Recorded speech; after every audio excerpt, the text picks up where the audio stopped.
во ова издание. Председателот Трамп со контрамерка најави истрага против лицата што го обвинуваат за заговор со Русија за време на председателската кампања во 2016 година.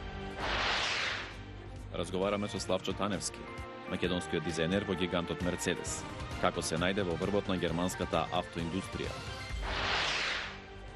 Ве водиме низ успешната приказна на Вишња Дурацовска од Струга. Веќе 5 години во САД работи како животен тренер. Наскоро ќе ви кажеме повеќе. Останете со нас.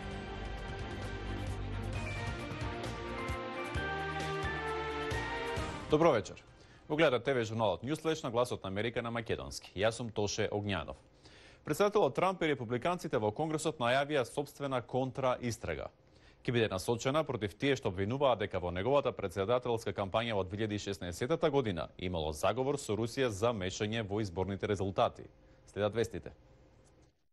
Откако истрагата на советникот Мулер покажа дека ниту Трамп, ниту кој било од неговата кампања имал удел во евентуалното руско мешање, председателот обвини дека многумина постапиле предавнички против него и против земјата. Трамп не посочи кои се тие лица или групи, но најави дека ќе има истрага за нивните активности. Представничкиот дом денеска треба да гласа дали да го отфрли ветото на председателот Трамп, за да се поништи неговата декларација за вонредна состојба на јужната граница. Сепак, шансите да се обезбеди двотретинско мнозинство за ова да успее се мали. Израелски воени авиони утрово извршиле воздушни напади во Газа. Насилството што почна со ракетниот напад од Газа врз Тел Авив продолжи, иако палестински официјални лица соопшти дека била донесена согласно со Израел за прекин на огнот. При најновите израелски воздушни напади погодени се десетици цели во појасот Газа, вклучувајќи канцеларијата на лидерот на милитантната група Хамас. Македонскиот дизајнер Славчо Таневски е дел од новата историја на Мерцедес. Најновиот модел од овој бренд по нацрт на Таневски ги собра аплаузите на сајмот за автомобили во Женева. Колешката Анета Шијакова разговараше со него. Most recently, the new CLA shooting brake. Многумина во светот сонуваат да возат Мерцедес. Новите спортски дизајни будат воздишки. Некои можат да си ги дозволат дури и на искапите модели. Другите се фокусираат на подостапните верзии. Но колкумина учествуваат во нивното дизајнирање. Малкумина, бидејќи брендот од светски ранг Mercedes-Benz, бара дизајнери кои што со својата визија ќе го одушеват светот. If I was to describe this car with one word, that word would be seductive. Такви беа реакциите на публиката на сајмот за автомобили во Женева, каде беше представен моделот Mercedes CLA Shooting Brake, дело на македонскиот дизајнер Славче Таневски. Mercedes има голема премиера.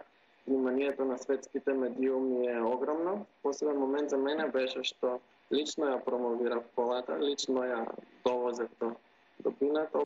Вообичаена пракса е тоа да го прави некој од бордот на директори, а фактот дека Таневски е имал таа чест се смета за исклучително признание.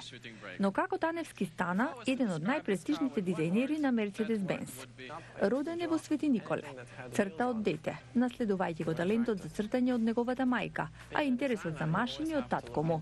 За гласот на Америка на македонски, Таневски скромно вели дека се нашол на вистинско место во вистинско време. Студирал во Германија, учел од германски врвни дизајнери, победил на конкурс за дизајн, пошто следела поканата од Мерцедес. Никогаш не сум имал план Б, секој знае што сакам да бидам, се ангажира, се насочував кон тоа, се научив каде може да студирам и сето тоа ме донесе до Минхен, на факултетот за дизајн во 2007 година. И самиот заминат од Македонија на 19 години. Тој разбира зошто младите гледаат преку границите за поголеми можности. Го запрашавме што недостига во македонското образование, за да се продуцираат кадри кои ќе бидат конкурентни на пазарот на трудот. Мислам дека најголемиот проблем во Македонија е тоа што нема практична подготовка на работници. Од друга страна сите сакаат канцелариска работа, но некој треба и да произведува. Во Германија тоа е решено на друг начин. Учениците што многу мала возраст се насочуваат кон обука за некој занет или вештина или за продолжување со академско образование. Таневски е еден од најмладите дизајнери во Мерцедес, така што неговите дизајни допрва ќе ги освојуваат патиштата ширум светот. Вишња Дурацовска била професорка во Струга, а веќе 5 години работи во САД како животен тренер. Неодамна одржа обуки и во Македонија. Мики Трајковски беше таму. Лайф коуч би било тренер за животни вештини, тоа подразбира. Им помага на луѓето како да се справат со современите болести за кои западната медицина ги лечи само последиците. Лайф коучингот е опција кога на луѓето им треба мотиватор и се притиснати во ова сегашно време на живење, стресот, значи на прво место стрес и анксиозност. Вишња Дорацевска од Струга веќе 5 години работи како животен тренер во Соединетите Американски држави. По нејзиното заминување од Струга ја завршува неопходната обука за која вели дека не е ниту долга ниту тешка, доколку кандидатот има предзнаења за оваа област. Низ нејзините раце сега поминуваат голем број луѓе за кои вели дека после третманот се сосема нови личности. Потребни се помеѓу 3 и 6 недели работа да се промени некое размислување или навика или да се надмине некој проблем. Имаше луѓе кои покажуваа суицидни мисли во Америка и тоа беше предизвик и за мене. Дали може со разговори со такви едноставни совети да се врати човек што пробал 2 пати да се самоубие? Сега тие ми се прекрасни лични домашни пријатели, се ежам кога го зборувам тоа, затоа што и самата на почетокот не си верував на себе си дека е можно тоа. За време на нејзиниот краток престој дома, одржа неколку работилници за менаџирање, односно управување со стрес. Вели дека во ова модерно време на живење, секој има потреба од животен тренер. Дури и да не постои разлика помеѓу потребата во Америка и Македонија. Мислев дека луѓето овде ќе се кријат за тие проблеми затоа што малку е повисоко ниво на срам да се признае некоја болест, некоја состојба во која се наоѓаат. Многу од луѓето во земјава речиси да не знаат што точно представува животниот тренер, но за помладите тоа е веќе познато. Лайф коуч го знам како советување за животот и со тоа како да ги прифатиме предизвиците низ животот што ќе ни се појават. Ова година, на пример, ние сме матуранти, другата година ние ќе сме академци. И она ќе ни е многу од помош. Имаше представување и на лайф коучингот помеѓуните матуранти од Струга. Вишња вели дека станува збор за релативно нова професија, не само кај нас, туку насекаде во светот. Благодарение на интернетот, денес нејзини клиенти се луѓе од сите страни на светот. Се рекламира преку нејзиниот личен веб-сайт, како и со препораки од клиенти. Од Струга за гласот на Америка, Мики Трајковски. Председателот Трамп потпиша извршна наредба со која бара од американските колеџи да ја заштитат слободата на говорот. Дали е тоа директна подршка за конзервативните студенти? Пеци Видаскара ја прави анализата. По насилните протести на Универзитетот во Калифорнија Беркли во 2017 година, со цел да му се забрани на лица со крајно десничарски идеи да зборува на јавен настан, председателот на САД Доналд Трамп најави дека ќе го повлече федералното финансирање. Откако конзервативниот активист беше нападнат за време на регрутација во кампусот на Беркли, Трамп го поддржа на конференција за конзервативна политичка активност на почетокот на овој месец.